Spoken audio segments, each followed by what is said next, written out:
할렐루야. 2025년 새해가 밝았습니다. 우리 옆 사람과 우리 인사를 나누겠습니다.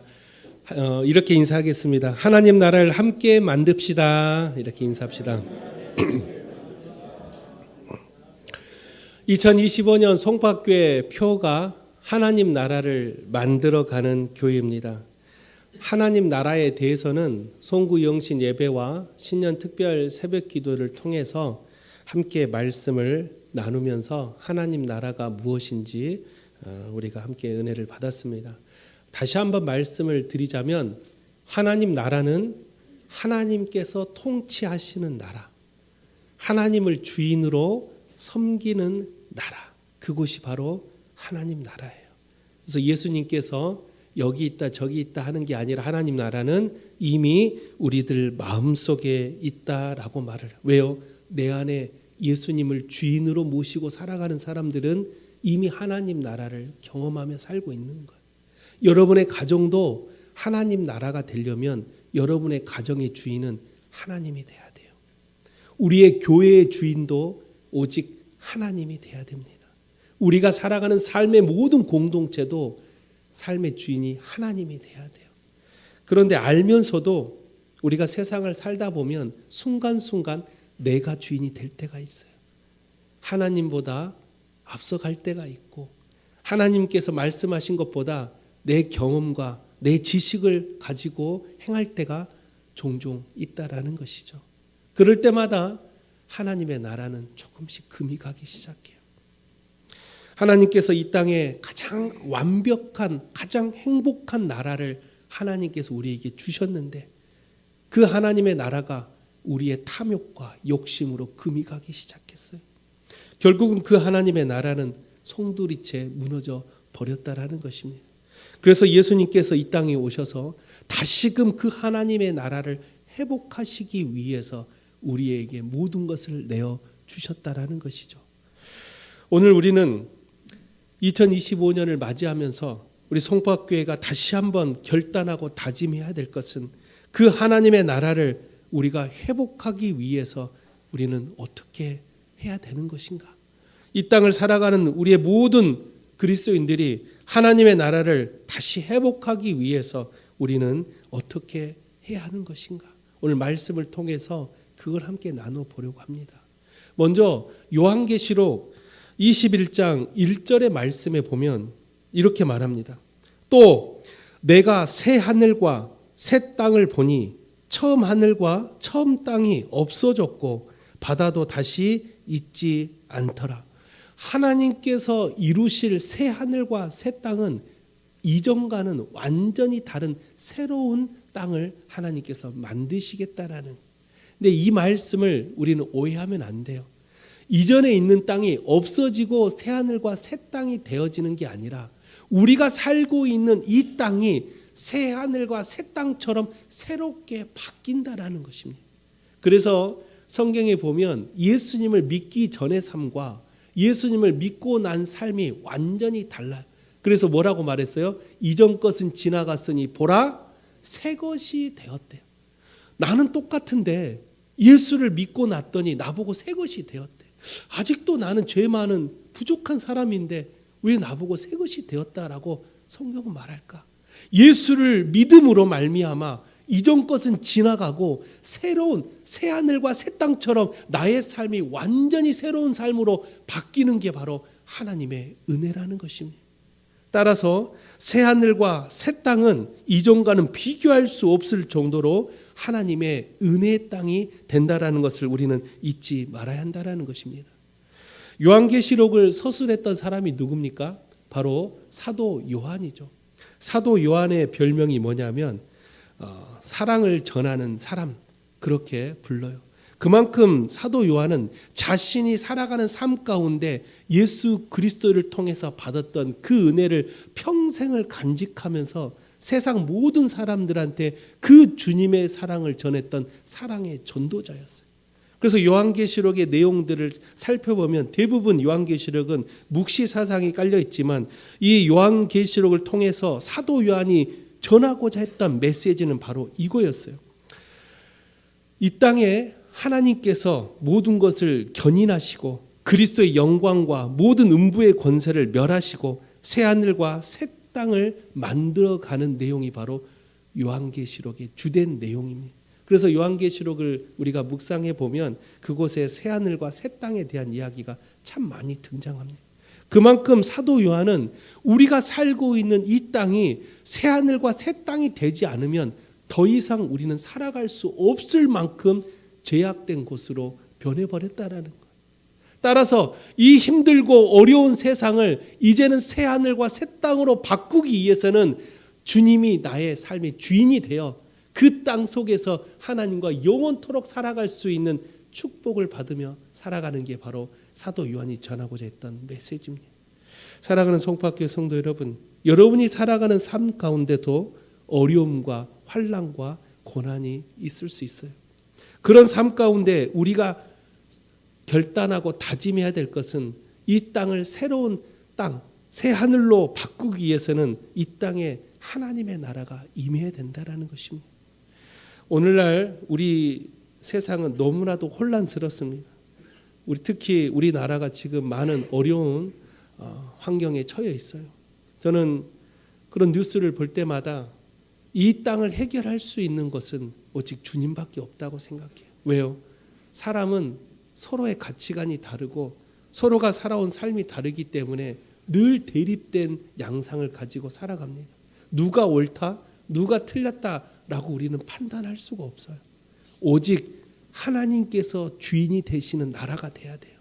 하나님께서 다스리시는 나라가 돼야 이 땅에 진정한 평화가 찾아온다라는 거예요. 저는 우리 송파교회 성도들이 이렇다 저렇다 판단하지 마십시오. 세상을 향해 누군가를 향해 너는 틀렸어, 너는 맞았어, 그렇게 여러분 판단하고 지적하지 마십시오. 주님이 통치하시는 나라, 하나님이 함께 하시는 나라, 오히려 나를 낮추고 나는 죽고 오직 예수만 이 땅에 살아가는 그런 삶이 되면 우리가 원하는 평화스러운 나라가 된다는 거예요. 그런데 우리는 어때요? 저것만 없어지면 평화가 찾아올 텐데, 저 사람들만 없어지면 우리나라가 다시 완정을 되찾을 텐데, 아니요. 그 생각 자체도 내려놓으십시오. 주님이 온전히 임하는 나라가, 참된 평화가 찾아올 수 있다면 우리가 해야 될 것은 하나님 나라를 만들어가는 것이지 이 땅에 우리의 생각과 우리의 의지를 가지고 세상을 만들어가는 것이 아니라는 것입니다. 저는 2025년을 새롭게 시작하면서 올 한 해 진정한 하나님의 나라가 여러분의 삶 가운데 온전히 임하기를 간절히 기도하고 있습니다. 깨어져 버린 가정, 여러분의 가정이 다시 회복하려면 여러분의 가정이 하나님의 나라가 돼야 돼요. 우리가 섬기는 교회, 수많은 교회들이 금이 가고 있어요. 교회로서의 가치를 잃어버리고 살아가는 교회가 너무나도 많아요. 세상 사람들의 손가락질 받는 교회가 너무나도 많습니다. 이러한 상황 속에 우리가 할 수 있는 게 무엇인가? 다시 회복해야 돼요. 교회가 새 하늘과 새 땅으로 다시 회복해야 됩니다. 이전 것은 지나갔어요. 이제 이전과는 비교될 수 없을 정도의 하나님의 충만한 은혜로 다시 2025년 우리 모든 한국교회에 있는 교회가 다시 새 하늘과 새 땅으로 바뀌어야 됩니다. 그게 되지 않으면 우리는 타성에 젖어서 왜 안 될까? 그때는 잘 됐는데, 그때는 참 부응했는데, 이런 타성만 가지고 변하지 않고 있다면 그 교회는 날마다 불평과 불만 속에 살아갈 것입니다. 저는 우리 송파교회가 새로운 새하늘과 새 땅으로 변하기 위해서는 우리의 모든 생각과 우리의 경험을 내려놓고 주님이 나의 삶의 주인이 되는 것처럼 이 교회의 주인 또한 하나님이 될 수 있도록 우리가 모든 것을 주님께 맡기고 간절히 기도하는 그런 올 한 해가 되시기를 주님의 이름으로 축원드립니다. 오늘 본문 우리가 함께 읽었던 이사야 본문은 여러분 성경이 몇 권입니까? 총 66권이죠. 근데 이사야가 몇 장이에요? 66장이에요. 그래서 이사야는 성경의 축소판이다라고 그렇게 불려요. 그리고 특히 우리가 오늘 읽었던 66장은 이사야 66장을 한마디로 딱 압축시켜 놓은 말씀이 바로 66장의 말씀이에요.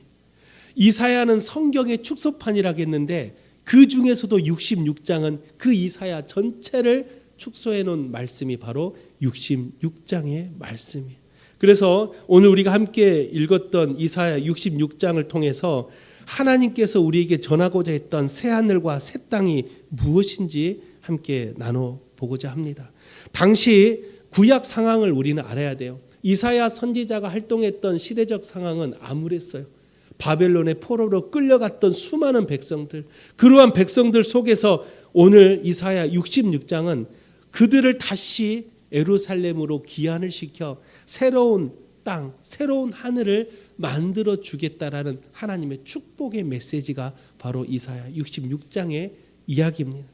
그런데 아까 말했던 것처럼 이전과는 다른 땅이 돼야 돼요. 근데 이스라엘 백성들이 포로에서 귀환해서 어디로 가고 있어요? 그들이 원래 있었던 예루살렘으로 향하고 있습니다. 그런데 이 전과 똑같은 땅을 살고 있다면 아무리 땅을 다시 우리가 밟았다 할지라도 다시 또 이방 나라에 우리는 멸망하고 말아요.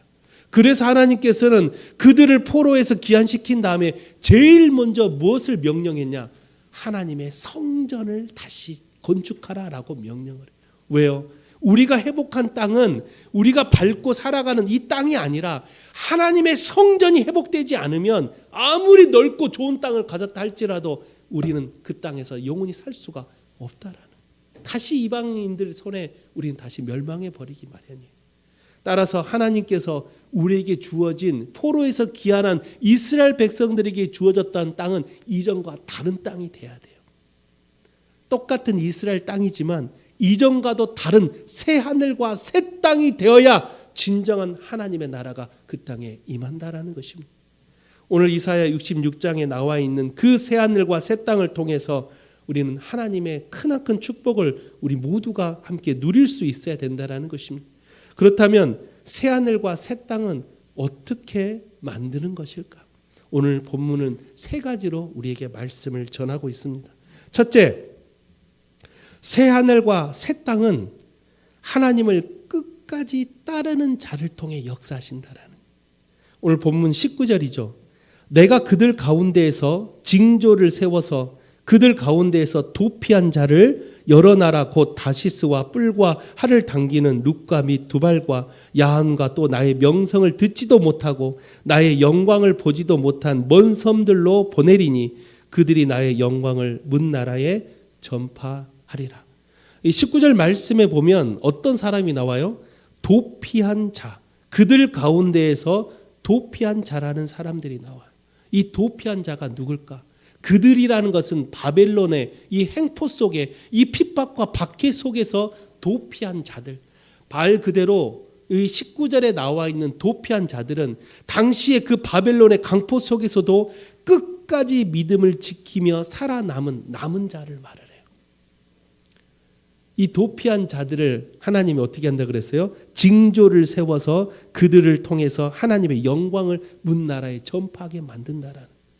징조라는 이 단어가 실제로 히브리어 원어의 뜻에 보면 깃발이라는 뜻이래요.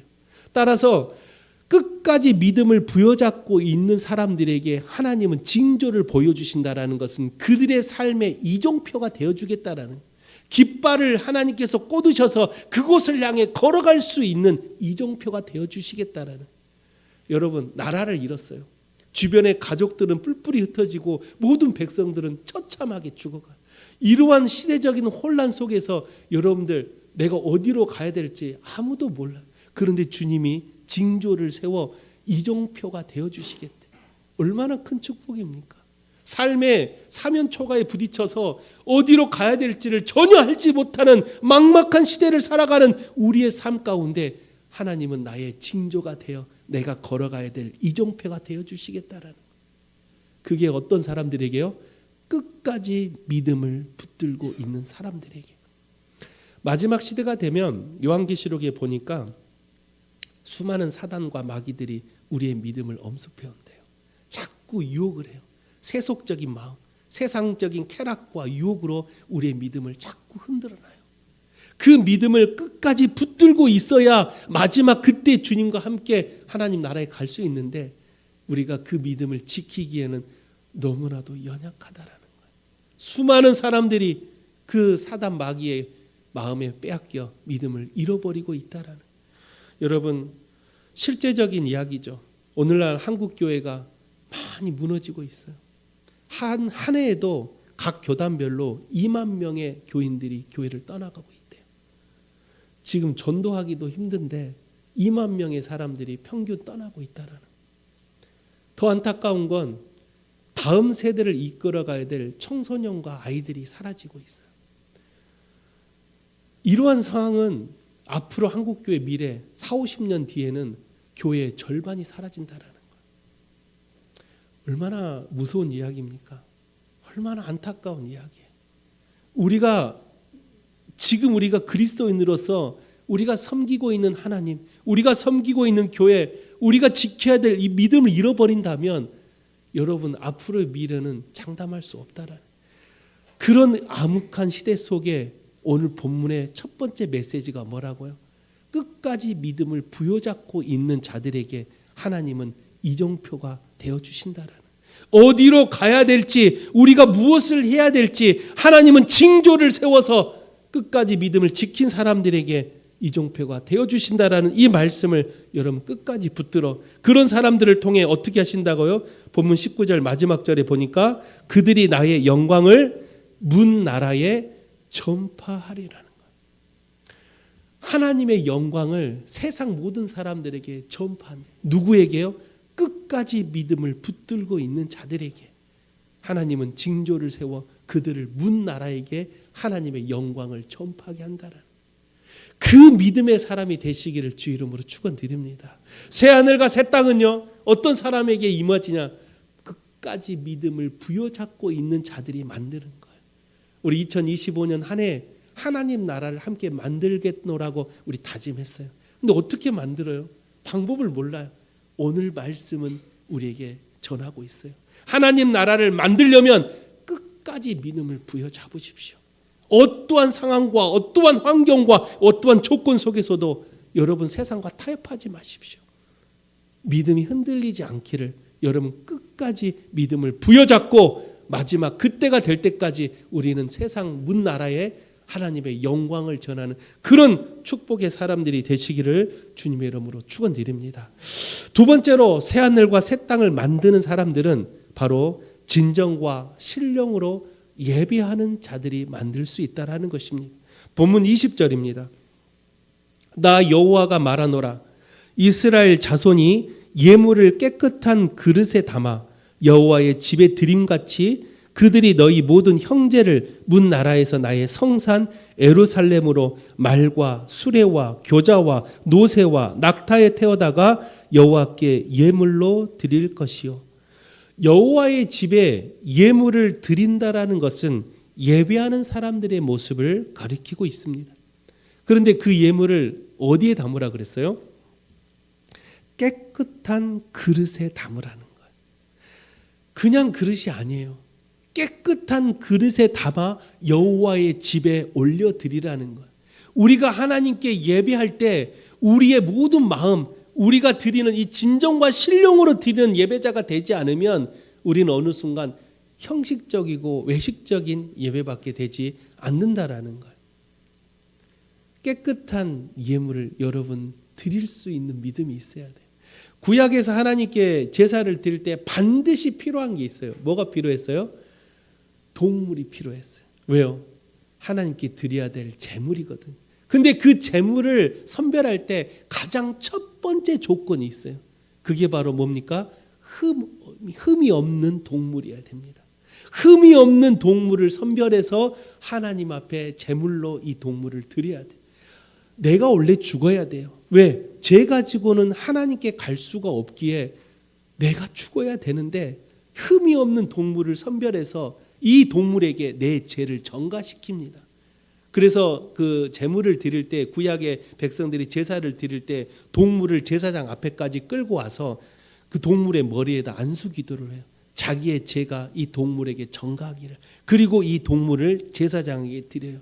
그럼 제사장은 이 동물을 가지고 제단에서 번제나 소제나 요제나 전제로 하나님께 태워서 향기로 하나님께 올려드려요. 그때 제물을 드렸던 백성들은 밑에 제단 밑에 뜰에 앉아 무릎 꿇고 간절히 그 예배가 끝날 때까지 울면서 기도를 해요.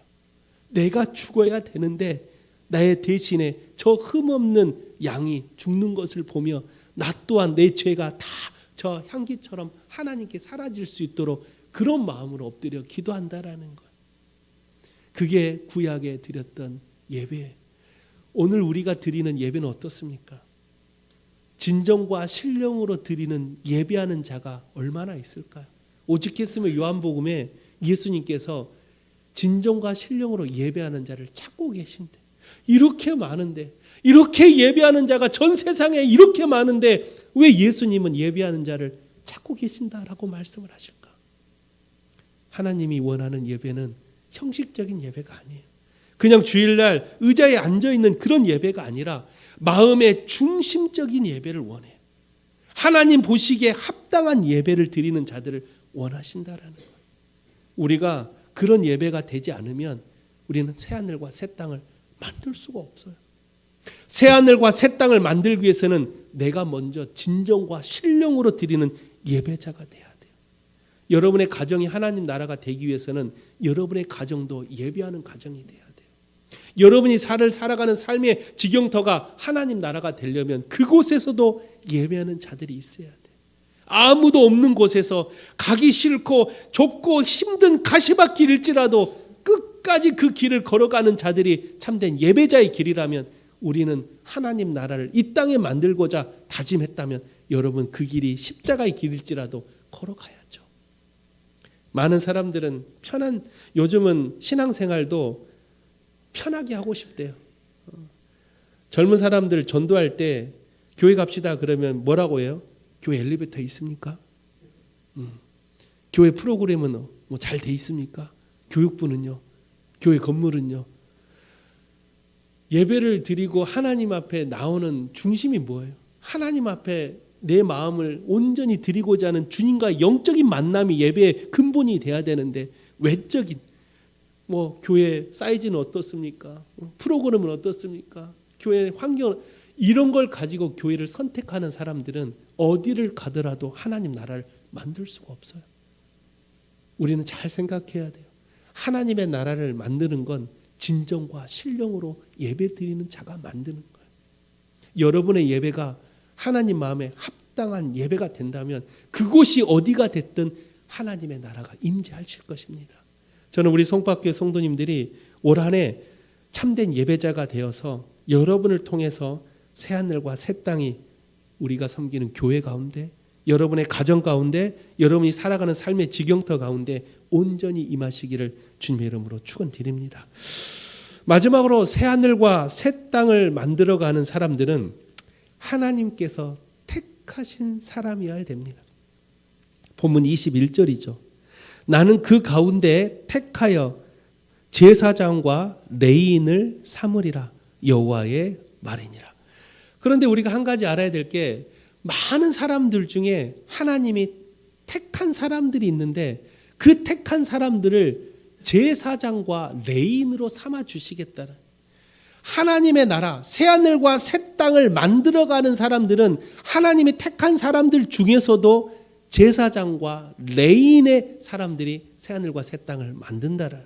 그럼 왜 하나님은 많고 많은 사람들 중에 그들을 택해서 제사장과 레위인으로 삼았을까? 먼저 제사장의 역할을 봐야 돼요. 제사장의 역할은 뭡니까? 한마디로 마중물의 역할이에요. 마중물이 뭐예요? 제가 어렸을 때 시골에서 교회 정기에 가면 수도가에 가면 이 검은색 이렇게 펌프질하는 그게 있죠. 근데 그걸 아무리 펌프질해도 물이 나와요? 안 나와요? 안 나옵니다. 어떻게 하면 물이 나와요?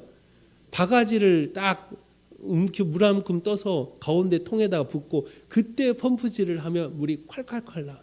그때 이때는 바가지 이 물을 뭐라고 불러요? 마중물이라고 불러요.